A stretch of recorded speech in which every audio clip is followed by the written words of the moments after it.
তো বন্ধুরা, আপনারা কিন্তু বর্তমানে যে ফোনগুলো করছেন যে আমরা গোল্ডেন এইডের চারা কখন রোপণ করব, কোন টাইমটা বেটার টাইম, এবং দ্বিতীয় যে প্রশ্নটা করছেন যে 1 বিঘা জমি থেকে 1 বছরে মোটামুটি কীরকম টাকা বেচা কিনা হয়। তো এই দুটো টপিক নিয়ে আজকে ভিডিওতে আলোচনা করব। তো নমস্কার বন্ধুরা, আপনারা দেখছেন আমার কৃষিভিত্তিক ইউটিউব চ্যানেল কৃষকের স্বপ্ন 24, আর সঙ্গে রয়েছি আমি আপনাদেরই বন্ধু গোলক। তো বন্ধুরা, অবশ্যই ভিডিওটি মনোযোগ সহকারে দেখবেন, আর চ্যানেলে নতুন হলে সাবস্ক্রাইব করতে ভুলবেন না। তো চলুন ভিডিওটি শুরু করা যাক।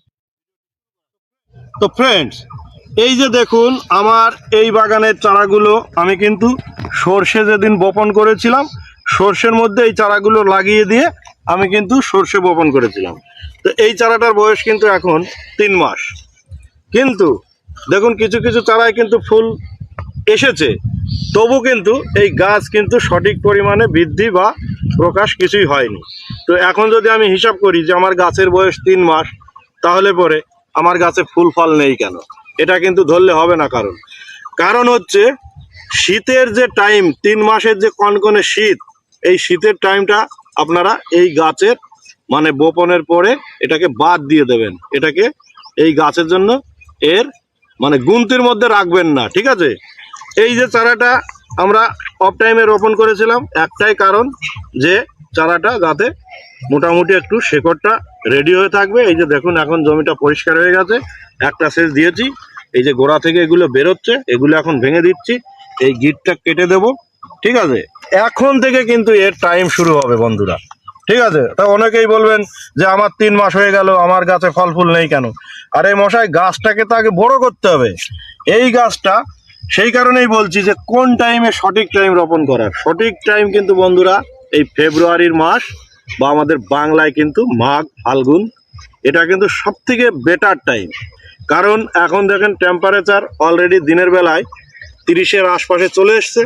তো এখন যদি আমরা চারা রোপণ করতে পারি বন্ধুরা, তাহলে এখন থেকে কিন্তু আপনি একদম এই চারাটা আমি কিন্তু 3 মাস আগে রোপণ করে যে রেজাল্ট পাবো, এখনও যদি আজকে ডেটে যারা চারা রোপণ করবেন তাদের কিন্তু আর এই চারা তাদের চারা কিন্তু একই টাইমে একই রকম গ্রোথ হবে। তো এইটা মাথায় রাখতে হবে বন্ধুরা। আপনি এই চারা 12 মাস রোপণ করতে পারেন, কিন্তু তার মধ্যে ভাইটাল টাইম হচ্ছে এই টাইমটা। কারণ শীতের যে 3 মাস, সেই শীতের 3 মাস কিন্তু এ খাবারও নেয় না, বা এ যদি ফাঁকা জমিতেও হতো তাও কিন্তু এর থেকে খুব একটা ভালো হতো না। তো শীতের 3টে মাস কিন্তু এর জন্য মানে ঘুমিয়ে থাকার টাইম। তো সেই কারণেই বলছি, আপনারা যদি রোপণ করেন তাহলে পরে এই টাইমে রোপণ করবেন। এই ফেব্রুয়ারি মাস থেকে মানে আমাদের মাঘ মাস, ফাল্গুন মাস, চৈত্র মাস, এই টাইমে যদি রোপণ করেন তাহলে কিন্তু আপনার এই ফাল্গুন মাস আসতে আসতে আপনার যে জমির মানে দ্বিতীয় প্রশ্ন ছিল যে আমাদের এই গাছ থেকে আমি কীরকম টাকা বিক্রি করতে পারবো। তো সেখানে দাঁড়িয়ে যদি আপনি 1 বিঘা জমিতে এই পেয়ারা চাষ করেন, তাহলে মোটামুটি এই মাঘ মাসে যদি চারা রোপণ করেন, তাহলে দ্বিতীয় মাঘ মাস আসতে আসতে কিন্তু আপনার মোটামুটি আমার যেটা পুরনো বাগানের হিসাব, সেই হিসাবে মোটামুটি আপনার 50,000 টাকার কিন্তু বেচা কেনা হবে, বা আপনার এই যে খরচাটা 1 বছরের খরচাটা কিন্তু উঠে আসবে।